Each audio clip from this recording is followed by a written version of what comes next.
Imagine every gas pump in your city is dead. The few still open charge 170% more. Drivers fight over the last drop of fuel. No one knows when it ends. The global kill switch just flipped.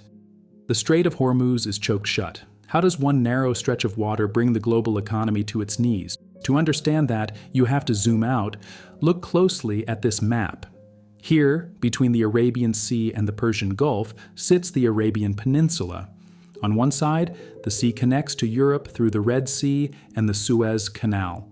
On the other, it opens into the Gulf of Oman, feeding directly into the Persian Gulf. And right here, between Iran, Oman, and the United Arab Emirates, is a narrow strip of water called the Strait of Hormuz. At its narrowest point, it's just 39 kilometers wide. But ships don't get all that space. They move through tightly controlled lanes. They enter through Iranian waters, pass between disputed islands, then squeeze through Omani territory at the tightest point before opening out again into the Gulf of Oman. This is where the largest ships on Earth pass. Very large and ultra-large crude carriers. Every movement here is coordinated and constrained. Around 21 million barrels of oil pass through this strip every single day.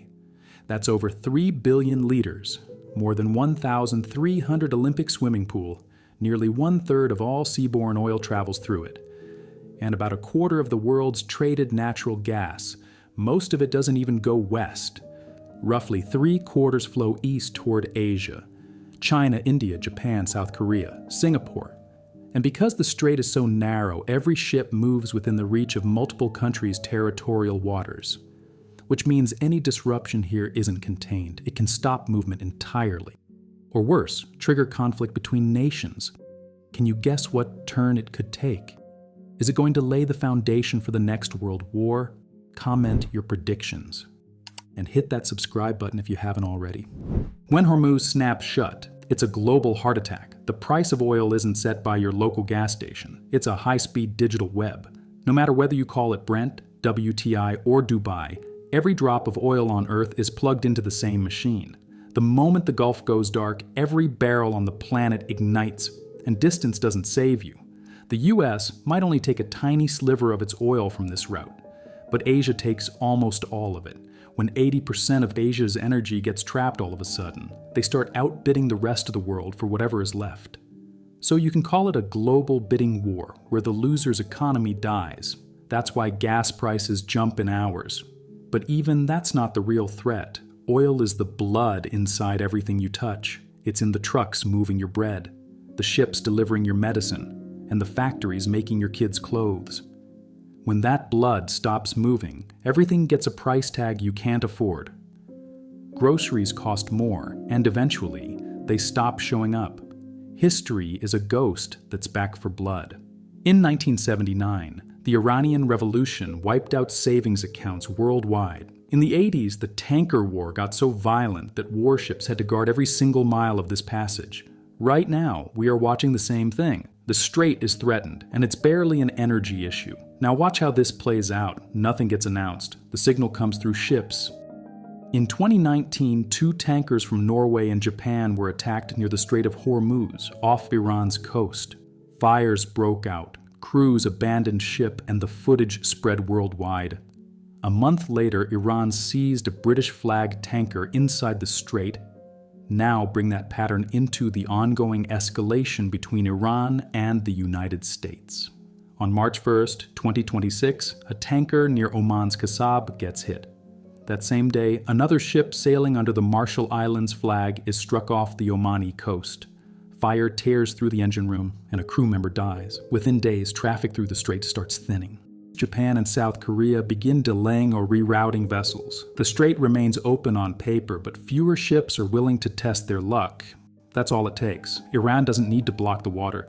It only needs to make each crossing feel uncertain, because once doubt enters the system, everything slows down. In China, India, Japan, and South Korea, planners start recalculating supply and searching for alternatives. At the same time, insurers in London, especially the Lloyd's market, raise war risk premiums or withdraw coverage altogether. That's kind of a polite way of saying you are on your own. If insurance becomes unstable, shipping slows further. The strait tightens without ever closing. This is leverage. Now the pressure spreads beyond one country and reaches every economy tied to that flow. For the United States, the situation changes quite quickly. Washington moves to keep the strait open. It offers government-backed risk insurance to keep tankers moving while the U.S. Navy prepares to secure the passage if needed. The longer this lasts, the worse it gets.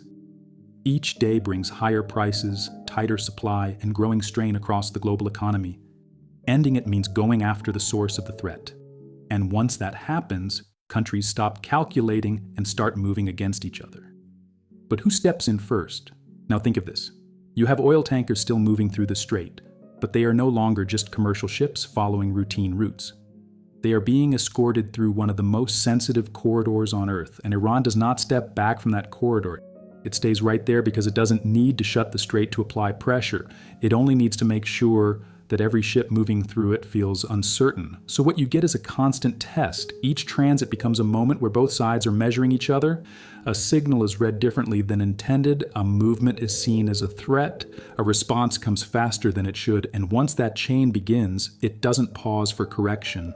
It turns into contact. At that point, the situation changes completely. For the United States, escorting ships is no longer sufficient if the threat persists, because as long as that threat remains, the disruption continues, and the economic pressure keeps building across the system that depends on this route. For Iran, that same threat is the only way to hold control, so neither side can simply step back. One needs the flow to stabilize, the other needs the instability to matter, and that is what locks the situation in place. Now, every move is about forcing an outcome. Now, at this point, you may be asking, if the strait is this dangerous, why not just go around it? Why not reroute the oil and avoid the entire problem? That sounds reasonable, of course, but that's not as easy. There are only two countries in the region that can even partially bypass the Strait of Hormuz: Saudi Arabia and the United Arab Emirates. If we talk about Saudi Arabia, it has the East-West pipeline. That carries oil from the Persian Gulf across the country to ports on the Red Sea, completely avoiding the strait.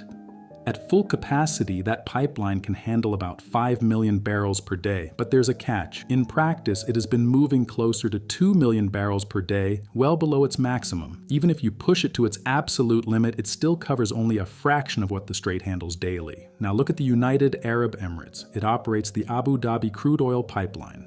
It sends oil directly to the Gulf of Oman, bypassing the strait entirely. That pipeline can carry around 1.5 million barrels per day, but in reality, it has been running closer to 600,000 barrels per day.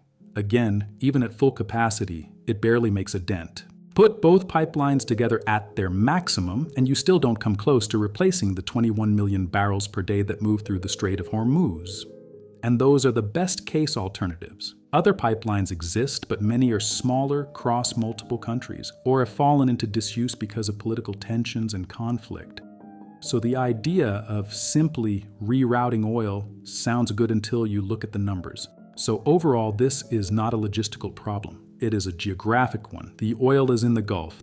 The markets are outside it, and between the two sites a corridor that cannot be scaled, widened, or replaced, which means no matter how advanced the technology gets or how strong the political will is, the world still has to pass through this one point, and that is what makes the Strait of Hormuz unavoidable. Do you think the world will risk war to keep it open, or risk collapse by letting it close? Drop your thoughts in the comments. Subscribe and stay tuned. More are coming soon. History does not just repeat, it rhymes. So make sure you're listening for the next Money Echoes. Subscribe, and I will see you in the next one.